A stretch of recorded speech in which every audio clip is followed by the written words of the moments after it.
Bismillahirrahmanirrahim. Assalamualaikum warahmatullahi wabarakatuh. Bertemu lagi dengan Umi Nini Gawat dalam membacakan kisah Rasulullah SAW, Sirah Nabawiyah bagian yang kelima pada hari ini. Halo semua saudara-saudaraku dimanapun berada, anak-anakku, cucu-cucuku, sahabat-sahabatku semua dalam keadaan sehat walafiat ya, bahagia bersama tentunya. Hari ini Umi akan membacakan bagian yang kelima. Semoga semuanya yang sudah membaca, mendengarkan bacaan lebih mencintai, semangat untuk mencintai Rasulullah SAW agar kelak di akhirat nanti kita mendapatkan syafaatnya. Amin ya robbal alamin. Untuk bagian ini nazar daripada Abdul Muthalib. Abdul Muthalib bernazar, kalau saja aku mempunyai 10 anak laki-laki, kemudian setelah semuanya dewasa, aku tidak memperoleh anak lagi seperti ketika sedang menggali sumur.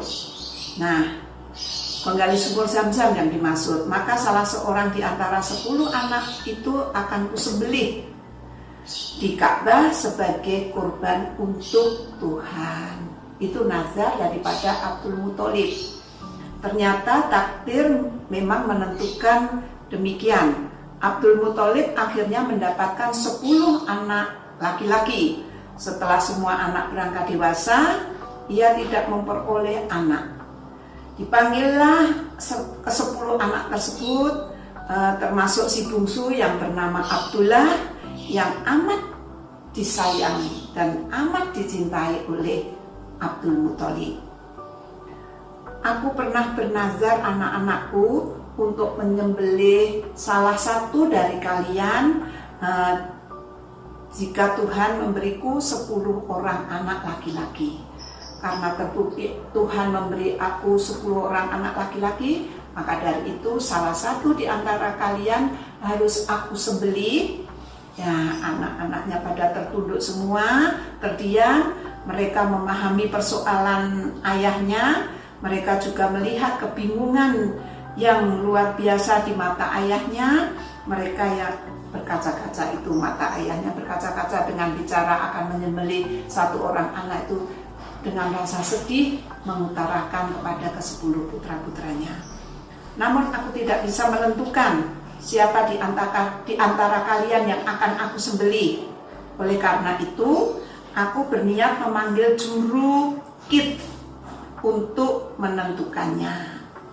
Di hadapan patung dewa tertinggi Ka'bah, juru kit atau anak panah meminta setiap anak menulis namanya masing-masing di atas kit itu tadi. Kemudian ia mengocok anak panah tersebut di hadapan berhala Hubal. Berhala Hubal, ingat ya, berhala yang terbesar ditaruh di Ka'bah, diberi dari negara Sam oleh Luhai. Nama anak yang keluar adalah Abdullah.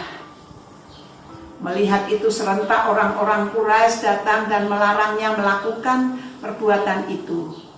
Batalkanlah keinginanmu Abdul Muthalib. Mohon ampunlah kepada Hubal supaya kamu bisa membatalkan nazarmu. Sanggupkah Abdul Muthalib menyembelih anak kesayangannya? Nah, apalagi tidak ada orang yang menyetujui niat nazarnya Abdul Muthalib. Akhirnya menemukan Zam-Zam pada malam harinya. Dengan tubuh lelah, Abdul Muthalib tertidur. Tiba-tiba dalam tidurnya dia bermimpi mendengar suara yang bergema berulang-ulang, "Temukanlah sumur Zam-Zam itu, wahai Abdul Muthalib. Temukanlah sumur air Zam-Zam itu, wahai Abdul Muthalib." Terdengar berulang-ulang kata-kata itu. Temukanlah. Abdul Muthalib terbangun dengan keyakinan diri dan semangat baru. Esoknya dia mengajak Haris lagi untuk menggali dan menggali lebih giat lagi. Rasa heran orang-orang Quraisy yang melihatnya berubah menjadi tawa. Mengejeklah, kasihan ya Abdul Muthalib, mungkin dia sudah kehilangan akal sehat, kehilangan akal sehatnya, ya. Kata mereka satu sama lain berbisik-bisik. Abdul Muthalib sudah kehilangan akal sehatnya, sudah pakai cara kids tadi tidak berhasil, sekarang dia masih mau lagi menggali sumur Zam-Zam. Suatu saat ketika mereka sedang menggali di antara berhala Isal dan Na'ilah, air membersih. Haris, air membersih. Lihat, ada air, seru Abdul Muthalib kepada anaknya Haris. Saking kagetnya, saking terkejutnya. Ayo kita gali terus. Ayah, kita gali terus. Semangatlah Haris, anak Abdul Muthalib, juga Abdul Muthalib bersemangat untuk menggali terus. Ketika mereka menggali lebih dalam, tampaklah pedang-pedang dan pelana emas yang pernah ditaruh oleh Mu'azzaz.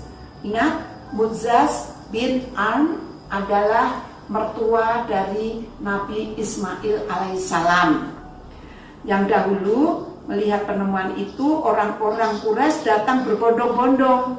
Abdul Muthalib, mari kita berbagi harta dan berbagi air dan berbagi emas. Wah, pinta mereka, padahal dia tidak ikut menggali. Tadinya mengolok-olok, berbisik-bisik. Setelah melihat galian ada tadi pedang, emas, dan pelana itu, orang-orang Quraisy minta bagiannya. Itulah sifat manusia yang serakah. Tidak, kata Abdul Muthalib, tetapi marilah kita mengadu nasib di antara aku dan kamu sekalian dengan permainan kids, anak panah. Dua anak panah buat Ka'bah, 2 buat aku, dan 2 buat kamu. Kalau anak panah itu keluar, dia mendapat bagian. Kalau tidak, dia tidak mendapat apa-apa. Usul ini disetujui. Jurukid mengundi di tengah-tengah berhala di depan Ka'bah. Ternyata anak panah Quraisy tidak ada yang keluar. Pemenangnya adalah Abdul Muthalib dan Ka'bah. Oleh karena itu, Abdul Muthalib dapat meneruskan tugasnya mengurus air dari dan keperluan para tamu Mekah. Setelah sumur Zam-Zam memancar kembali, Abdul Muthalib tetap menjadi pengurus air di Ka'bah itu. Mengingat beratnya tugas itu, Abdul Muthalib sangat ingin agar dia mempunyai banyak anak laki-laki yang dapat membantunya. Pedang dan pelana emas, Abdul Muthalib itu memasang pedang-pedang itu di pintu Ka'bah, sedangkan pelana-pelana emas ditaruh di dalam rumah suci sebagai perhiasan. Pertemuan kita hari ini sampai di sini dulu, bersambung. Besok ketemu lagi dengan Umi Nini dengan cerita kisah Nabawiyah bagian berikutnya, yaitu bagian 6. Bila ada tutur kata yang keliru, mohon dimaafkan. Billahi taufiq wal hidayah. Wassalamualaikum warahmatullahi wabarakatuh.